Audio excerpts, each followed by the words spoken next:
नमस्ते। उत्तर प्रदेश में आज एक अनूठा दृश्य सामने आया। कुछ तस्वीरें, कुछ वीडियो जिसने उत्तर प्रदेश की राजनीति में थोड़ी गर्माहट पैदा कर दी। चुनाव जैसे जैसे करीब आएगा, राजनीतिक सरगर्मियां तेज होती जाएंगी, लेकिन कुछ कदम ऐसे होते हैं जो किसी सियासी समीकरणों और सुनियोजित योजनाओं के जरिए साधे जाने की, वोट साधने की बजाय कुछ नए विमर्श खड़ा कर देती है। मिसाल के तौर पर आज उत्तर प्रदेश में एक वाकया हुआ।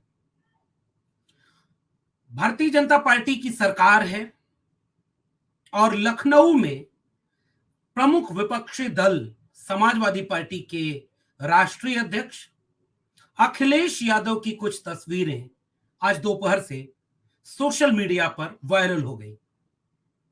उन तस्वीरों में ऐसा क्या खास है जिसने इनको वायरल कर दिया? कौन सी घटना थी और अखिलेश यादव ने ऐसा क्या किया कि इस पर हलचल तेज हो गई?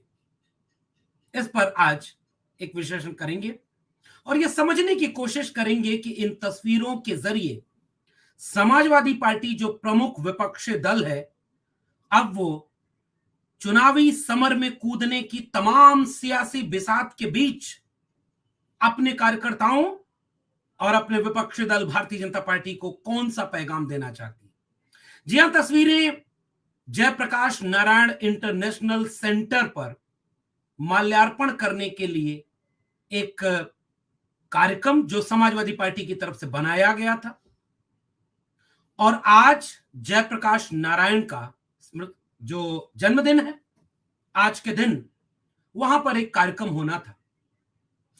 लखनऊ विकास प्राधिकरण के अंतर्गत आने वाली JPNIC यानी जयप्रकाश नारायण इंटरनेशनल सेंटर, उसके भीतर एक प्रतिमा, आदमकद प्रतिमा जेपी की लगी हुई है। समाजवादी पार्टी हर बार जयप्रकाश नारायण के जन्मदिन पर यहां एक कार्यक्रम करती आई है। तकरीबन 2 टर्म पहले की बात होगी, 3 टर्म कह लें अगर इस समय के लिहाज से कहें।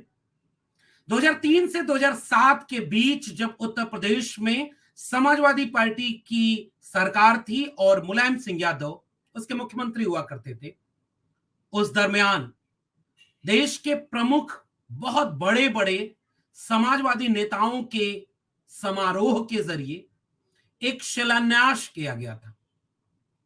शिलान्यास था जयप्रकाश नारायण के स्मृति में एक इंटरनेशनल सेंटर के बनाए जाने का। जयप्रकाश नारायण की स्मृति में एक संग्रहालय बनाया जाए और उनकी याद में एक ऐसी इमारत तैयार की जाए जो बहुविविध आयामी गतिविधियों का एक बड़ा केंद्र बनकर के सामने आए। उसे शॉर्ट में JPNIC यानी जयप्रकाश नारायण इंटरनेशनल सेंटर कहा गया। इस बार भी समाजवादी पार्टी ने यह तय किया कि उसके मुखिया अखिलेश यादव सुबह जयप्रकाश नारायण की मूर्ति पर माल्यार्पण करने का जो कार्यक्रम हमेशा करा है, उसी के तहत वहां पर जाएंगे और उस मूर्ति पर माल्यार्पण करेंगे। लेकिन इधर बीच जो सामान्य प्रक्रियाएं होती हैं, राजनीति के सामान्य व्याकरण होते हैं, इससे हट करके बीजेपी की सरकार अपना व्यवहार करती है। बाकी जगहों पर दिल्ली वाली सरकार ईडी, सीबीआई, जेल, मुकदमा, पड़ताल, पुलिस, इन सब से एक आतंक का माहौल तो बनाए हुए है। उत्तर प्रदेश की सरकार भी इसमें पीछे नहीं है। तो LDA ने यानी लखनऊ डेवलपमेंट अथॉरिटी, जिसके अंतर्गत JPNIC आती है, उसने परमिशन नहीं दी और पुलिस लगा दी गई। और पुलिस लगा करके, शेड लगा करके इस कार्यक्रम के लिए सपा और उसके नेता अखिलेश यादव को वहां जाने से रोका गया।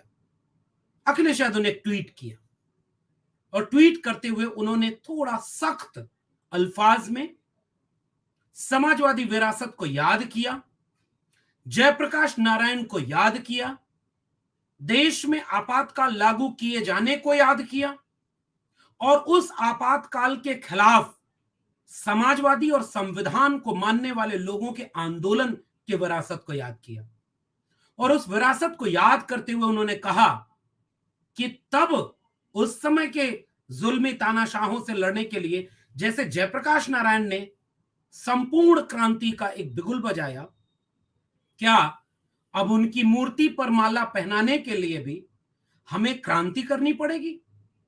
क्या आप पुलिस लगा करके, शेड लगा करके आप एक माला पहनाने के कार्यक्रम को नहीं होने देंगे?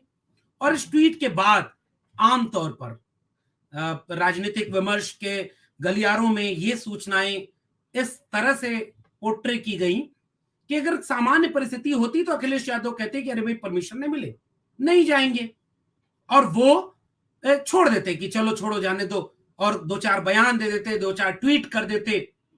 लेकिन अब जो कि चुनाव सामने है, समाजवादी पार्टी चुनाव के लिए अपनी सियासी बिसात चल रही है, बीजेपी अपने ढंग से उस चुनाव को देख रही है। अखिलेश यादव ने इस बाधा को जो पुलिस के जरिए पैदा की गई, इसको एक अवसर के रूप में, राजनीतिक अवसर के रूप में तब्दील कर लिया।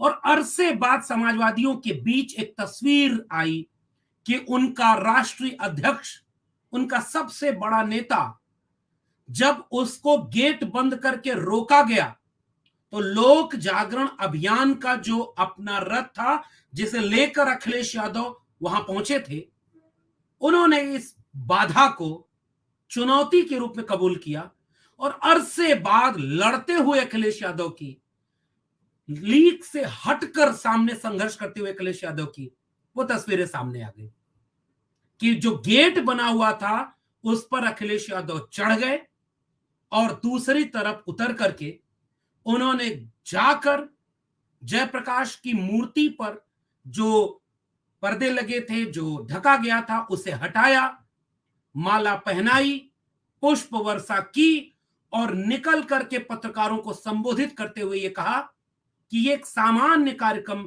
एक सामान्य राजनीतिक वैचारिक शिष्टाचार का कार्यक्रम जो समाजवादी पार्टी अरसे से करती चली आई जब से ये मूर्ति यहां पर बनी, और ये हमारी विरासत है, ये समाजवाद की विरासत है, ये संघर्षों की विरासत है। इससे रोका गया तो हमने इसे रोकना कबूल नहीं किया और ये तस्वीर वायरल हो गई पूरे इंटरनेट पर। दोपहर बाद जब इस पर सियासी सरगर्मियां तेज हुईं तो उत्तर प्रदेश के उप मुख्यमंत्री ब्रजेश पाठक का एक बयान आया और एक अमूमन भाजपा का एक पैटर्न बना हुआ है, वही पैटर्न जैसे देवरिया हत्याकांड हुआ ना, एक तरफ एक यादव जिसकी हत्या हुई और दूसरी तरफ एक दुबे परिवार, उसकी निर्मम हत्या की गई। 5 लोग एक परिवार के मारे गए और दूसरे परिवार का मुखिया मारा गया, 6 लोग कुल मारे गए।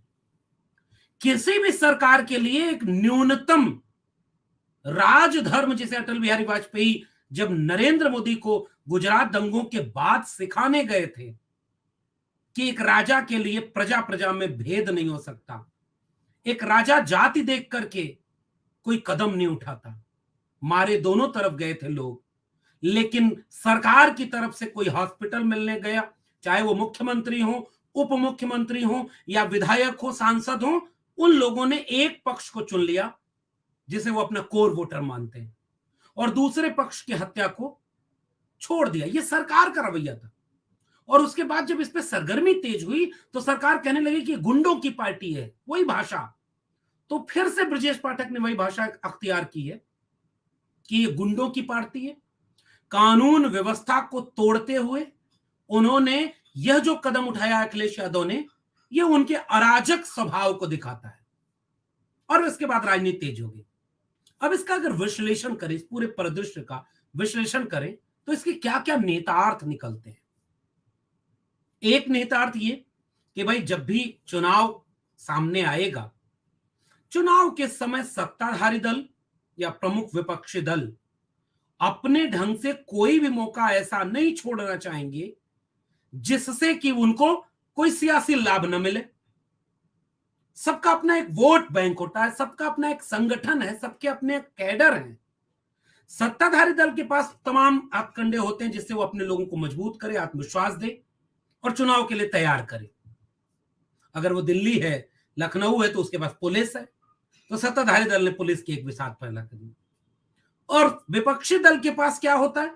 सत्ता है नहीं, आपके पास अपने कार्यकर्ताओं को देने के लिए कुछ है नहीं, तो दो चीजें आप अपने कार्यकर्ताओं को देते हैं जब आप विपक्ष में होते हैं। और यही काम भारतीय जनता पार्टी ने कई कई बार किया है। मैं आता हूं इसका विश्लेषण करते हुए। तो विपक्षी दल के लिहाज से समाजवादी पार्टी ने यह चुना कि हम पुलिस प्रशासन सत्ता से टकराएंगे, लड़ेंगे। आपने हमें रोका किस बात के लिए? एक मूर्ति जो हमारे शासनकाल में लगाई गई, उस पर हमें माल्यार्पण करके अपने वैचारिक पुरखे को याद करना दिया जाए, इससे आपने रोका। तो अखिलेश यादव ने अपने पूरे कैडर को एक तस्वीर के जरिए एक संकेत दे दिया कि आपका नेता सड़क पर उतरकर लड़ने का मुद्दा फिर से रख रहा है। और इस तस्वीर ने गांव गांव में समाजवादी पार्टी के कैडर को एक आत्मविश्वास दिया।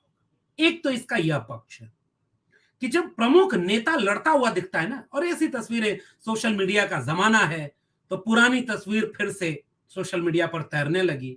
जब हजरतगंज चौराहे पर मुलायम सिंह यादव अपनी रैली, हल्ला बोल रैली, और मुलायम सिंह यादव इतने बड़े कद के नेता हुआ करते थे, मरहूम मुलायम सिंह यादव, अभी एक दिन पहले उनको याद किया जाना।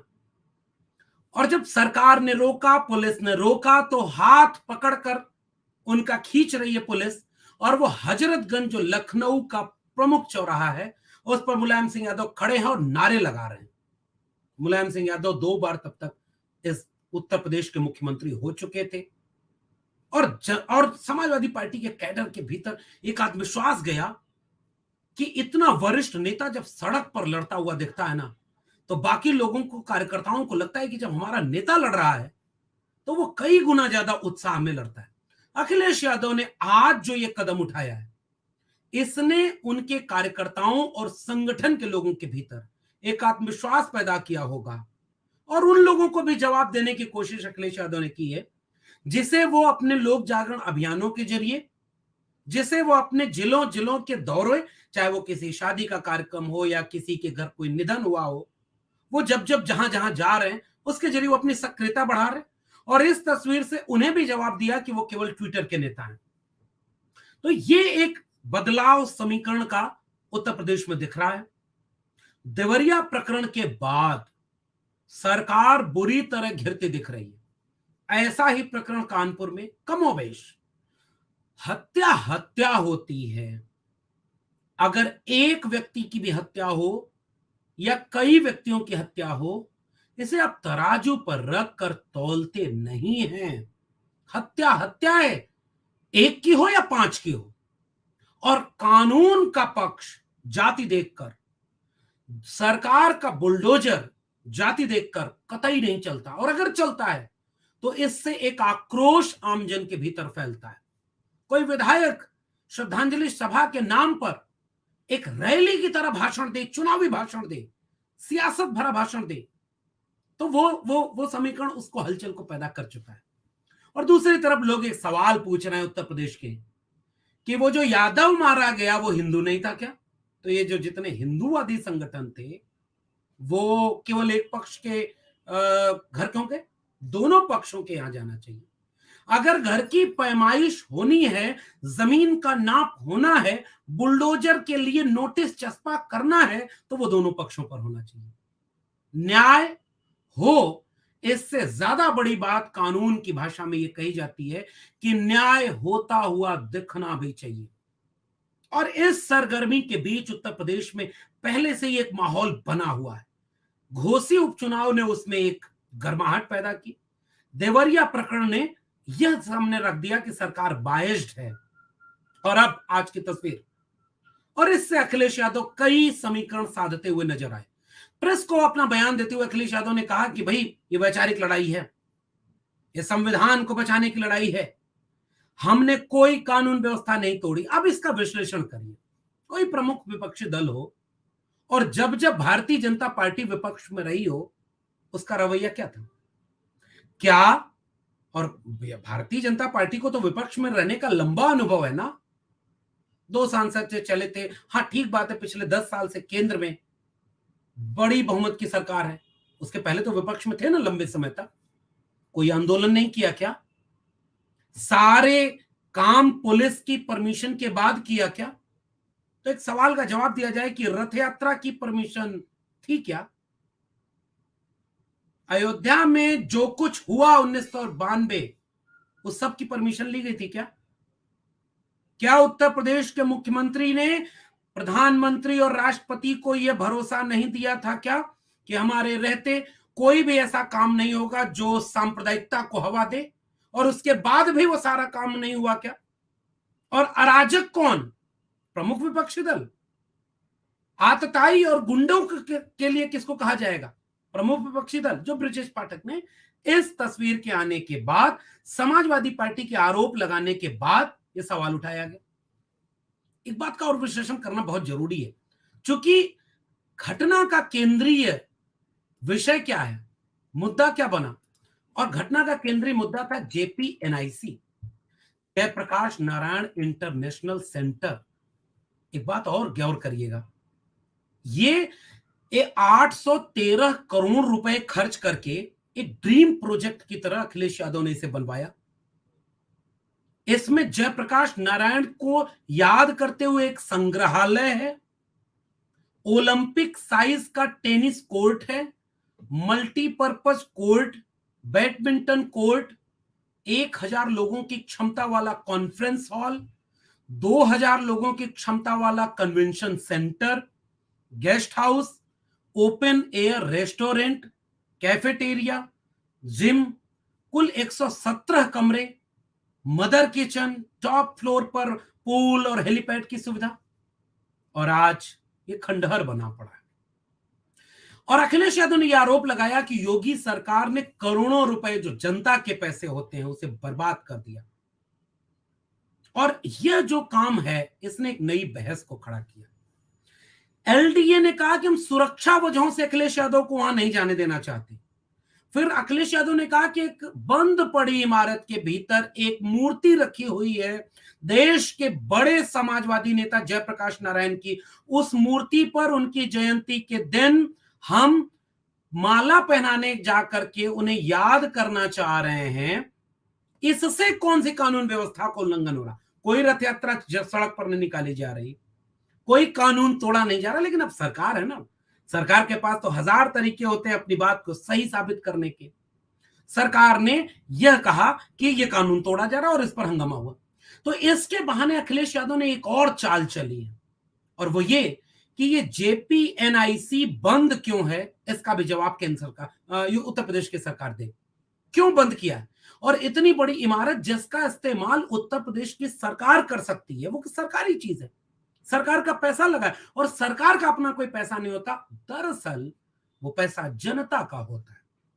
तो जनता के पैसे से अगर कोई इमारत बनी है तो वो केवल इसलिए ना उसको फंक्शन में रखा जाए क्योंकि वो विरोधी दल के नेताओं की सरकार में रहने के बाद बनी है।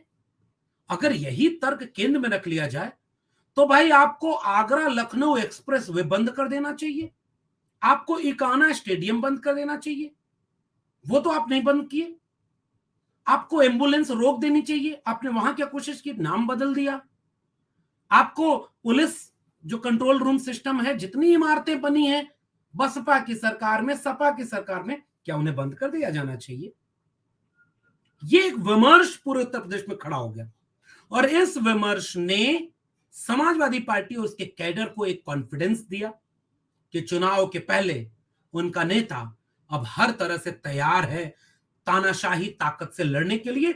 जयप्रकाश नारायण के जयंती के दिन को चुना गया, इवेंट में पुलिस के रोके जाने से लड़ने को चुना गया, और गेट फांद करके उतरने को चुना गया, और अपने कार्यकर्ताओं को पैगाम देने को चुना गया। और उन लोगों को भी ये पैगाम देने को एक टूल के रूप में चुना गया कि जो कहते हैं कि वो एसी से बाहर नहीं निकलते। शायद इसने अब उत्तर प्रदेश की राजनीति को एक बड़ा एक बदलाव लाने का एक माहौल तैयार कर दिया। आने वाले दिनों में ये देखना दिलचस्प होगा कि अगर समाजवादी पार्टी, जैसे एक खबर भी चल रही है ना कि बसपा भी आ सकती है, लेकिन मायावती जी का ट्वीट आ गया कि नहीं भाई ऐसा कुछ भी नहीं हो रहा है, ये सब चाल है। तो मान लीजिए आ गई बसपा तो, और नहीं भी आई तो कांग्रेस, आरएलडी, समाजवादी पार्टी, ये सब मिल करके 2024 के संसदीय चुनाव के सामने एक चुनौती तो पेश करते हुए नजर आ रहे हैं। चाहे लड़ते हुए जयंत चौधरी देखें, आज पूरे तेवर, समाजवादी तेवर, जो जो हल्ला बोल, भंडाफोड़ रैलियों के लिए जाना जाता था। मुलायम सिंह यादव, मरहूम नेताजी, इस बात के लिए ख्यात थे कि जब भी वो विपक्ष में रहे, हल्ला बोल करके जेल भरने का और भंडा फोड़ने का आंदोलन किया करते थे। अखिलेश यादव अब शायद मान्यवर कांशीराम, माननीय नेताजी, ऐसे बड़े नेताओं को साधते हुए अपनी एक सूझबूझ वाली राजनीतिक चाल चल रहे हैं, और बीजेपी के पास अभी फिलहाल इसका कोई काट नजर नहीं आ रही। और राजनीति में देह भाषा का बहुत अहमियत होता है। राजनीति में आपकी जो सबसे बड़ी लीडरशिप है, उसकी हर एक गतिविधि का उसके कैडर पर असर पड़ता है। जब नेता लड़ता हुआ दिखता है, नेता अपनी बनाई जा रही छवि को तोड़ता हुआ दिखता है, तो सुदूर गांव कस्बों में बैठा उसका कार्यकर्ता हिम्मत लेता है। जयप्रकाश की विचारधारा पर अगर नेता यह कहता है कि जुल्मी, जयप्रकाश नारायण के उस समय का दौर का नारा क्या था, सच कहना अगर बगावत है तो समझो हम भी बागी हैं। अखिलेश यादव ने इस सूत्र को पकड़ा और एक साथ कई तीर चले हैं। देखना दिलचस्प होगा कि भारतीय जनता पार्टी इनमें से इस तरह की छोटी घटना, ये छोटी घटना, एक दो दिन बाद इसकी खबर खत्म हो जाएगी, लेकिन राजनीति में कुछ भी यूं ही नहीं होता। राजनीति में हर एक गतिविधि का दूर तक असर पड़ता है। अखिलेश यादव का लड़ते हुए नजर आना समाजवादी पार्टी और विपक्षी गठबंधन इंडिया के लिए एक मजबूत कदम हो सकता है, बशर्ते कि इस लड़ने वाली, तानाशाहों से टकराने वाली, जुल्म के खिलाफ निडर होकर के बोलने वाली आवाजें एकजुट होकर के जनता को इस बात को समझा पाएं कि हम आपके लिए लड़ रहे हैं, तो आने वाले वक्त में चुनाव और राजनीति बेहद दिलचस्प हो जाएगी। आपका क्या मानना है इस विश्लेषण पर? नीचे कमेंट बॉक्स में बताइएगा। देखते रहिए 4 PM। फिर मिलते हैं किसी और विश्लेषण के साथ। तब तक के लिए बहुत बहुत धन्यवाद।